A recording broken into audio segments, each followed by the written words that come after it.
Bank of Baroda ने दिल्ली के अंदाज होटल में राष्ट्रभाषा सम्मान 2023 व पुरस्कार वितरण समारोह का आयोजन किया, जिसमें देश की सभी क्षेत्रीय भाषाओं के लेखकों द्वारा लिखी गई पुस्तकों को हिंदी भाषा के द्वारा पहचान दिलाने का प्रयास किया।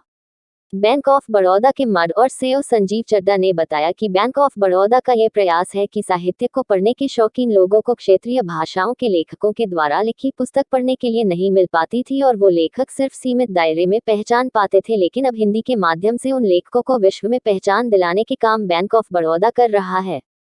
वहीं कुछ राइटर ने अपने अनुभव ही बताए। अल्लाह मियां का कारखाना के राइटर मोहसिन खान ने बताया, कोरोना के टाइम में मैं कुछ समय के लिए बीमार हो गया था और खाली था, मुझे लगा कुछ करना चाहिए और मैंने कागज पहन उठा लिया। धीरे धीरे हर आप लिखता चला गया, जैसे किताब मेरे दिमाग में छपी हुई थी और मैंने अल्लाह मियां का कारखाना किताब लिख दी।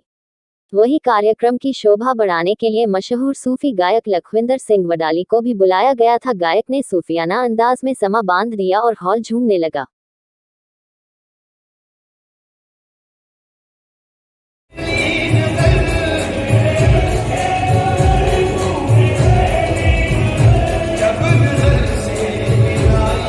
क्या है और किस तरीके से चयन किया गया जी, देखिए आज हमने पहले बैंक ऑफ बड़ौदा राष्ट्रभाषा सम्मान की घोषणा की है। इस सम्मान का जो उद्देश्य है वो ये है कि हम विभिन्न भारतीय भाषाएं, जो सभी हमारी राष्ट्रीय भाषाएं हैं, उन भाषाओं में जो उच्च साहित्य कृतियां हैं उनका अनुवाद हिंदी में हो और उन सभी कृतियों को एक व्यापक पाठक वर्ग मिले, यही उसका उद्देश्य है।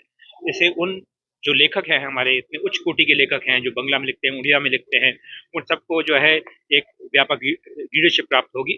साथ ही साथ इसमें हिंदी का भी विकास है, क्योंकि भाषा का विकास तभी होता है जब विनिमय हो और एक्सचेंज हो।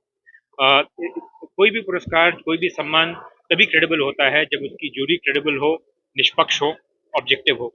और हमें बहुत ही प्रसन्नता है कि इस जूरी की अध्यक्षता करने के लिए सुश्री गीतांजलि श्री ने उसको अग्री किया हमारे लिए।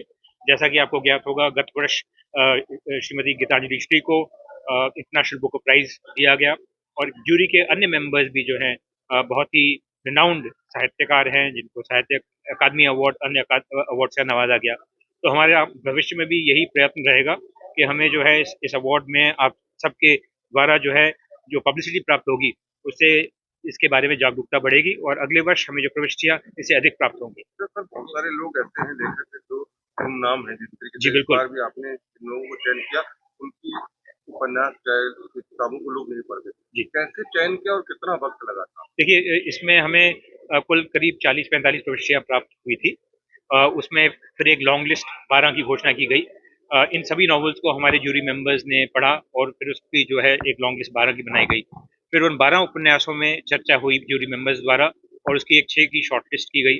इस 6 की शॉर्ट लिस्ट के जितने भी उपन्यास थे उनको लेकर हम देश के, या 12 की शॉर्ट लिस्ट में जितने उपन्यास थे उनको लेकर हम देश के विभिन्न भागों में गए। हमारे एग्जीक्यूटिव डायरेक्टर श्री देवदत्त चंद भुवनेश्वर गए, वहाँ हमने एक समीक्षा का आयोजन किया। इस बीच चंडीगढ़ के अंदर, दार्जिलिंग के अंदर, क्योंकि लॉन्ग लिस्ट में एक नेपाली उपन्यास भी था, वो भी शामिल था। तो हमारा प्रयत्न यही रहा है कि जो भी हम ये कार्य कर रहे हैं उससे, कि जैसा आपने कहा कि जो ऑथर्स जिनको या तो बहुत ज़्यादा जिनके बारे में हमें जानकारी नहीं है, और यदि जानकारी है तो क्षेत्र तक एक सीमित है, उनको व्यापक राष्ट्रीय स्तर पर उनको एक जो है एक प्लेटफॉर्म मिले, जिससे, और हमारे जो पाठकगण हैं उनको एक रिच लिटरेरी हेरिटेज जो देश की है उससे वो जो है अपने आप को वाकिफ करवाएं और जो है अपने जीवन को भी एनरिच करवाएं। जी,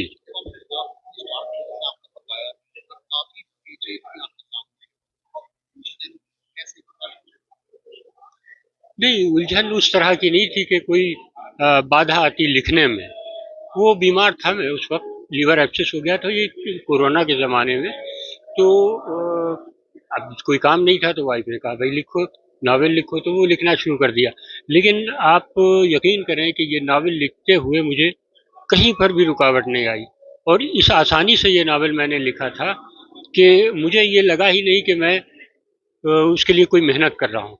ऐसा लग रहा था कि वो एक बना बनाया हमारे नावल जहन में रखा हुआ है, वो निकल आया। क्योंकि हमारे बचपन के देखे हुए जो वाक़यात थे और जवानी के देखे हुए थे और जो आज भी आप देख रहे हैं दुनिया में हालात हैं, खास तौर पर जो रूढ़िवादी हमारे लोग हैं, उनके घरों के जो हालात हैं, वो चाहे आप यहाँ अफगानिस्तान में है या जितने भी ममालिक हैं जहाँ बच्चों का शोषण हो रहा है, तो वो सब चीज़ें जो हमारे जहन में थी वो अपने आप एक नावल की शक्ल में बड़ी आसानी से निकल आई, और मुझे ये यकीन भी नहीं था कि नावल इतना पसंद किया जाएगा, और इतना पसंद किया गया कि जाहिर है कि आज ये नतीजा भी आप देख रहे हैं कि उसको अवार्ड दिया। इसका मतलब है कि हमारी गीतांजलि श्री जी जो जाहिर है कि बहुत अच्छी लेखिका हैं, उन्होंने भी इसके हक में वोट दिया, तो ये हमारे लिए बड़ा एजाज़ है और बहुत खुशी हो रही है। इससे पहले भी जो सम्मानित करा गया था, आज फिर आपको जी सम्मानित करा जा रहा है, तो आपको कैसा महसूस? देखिए, वो जाहिर है कि खुशी तो होती है। इससे पहले जश्न अदब का अवार्ड भी इसको मिला था, हमारे नावल को। और सबसे बड़ा सम्मान आपको बताऊं क्या होता है, सबसे बड़ा सम्मान ये होता है कि इसको कारी पाठक पसंद कर लें। किसी भी कृति को अगर पाठक पसंद करते हैं तो वो सम्मान हमेशा कायम रहता है। बीसियों साल, सैकड़ों साल, आज हमें नहीं मालूम है कि टॉल्स्टॉय को कौन कौन से अवार्ड मिले थे, लेकिन हम उसकी कृतियों को पसंद करते हैं और यही उसका सबसे बड़ा सम्मान है। अगर हमारी ये कृति पढ़ी जाती रही और इसको पसंद करते रहे लोग, तो इससे बड़ा सम्मान कुछ भी नहीं। आगे की क्या तैयारी है? आगे एक नावल आ रहा है, मैंने बताया ना कि एक झुग्गी झोपड़ी के बच्चे से संबंधित नावल है, और उसकी कहानी कुछ इससे अलग है, भिन्न है। और वो बच्चा अपने घर से भाग जाता है और मुख्तलिफ लोगों के वहाँ रहता है। वो मुसलमान भी हैं, हिंदू भी हैं, आला तबके के भी हैं, अदना भी हैं, छोटे और गरीबों में भी रहता है।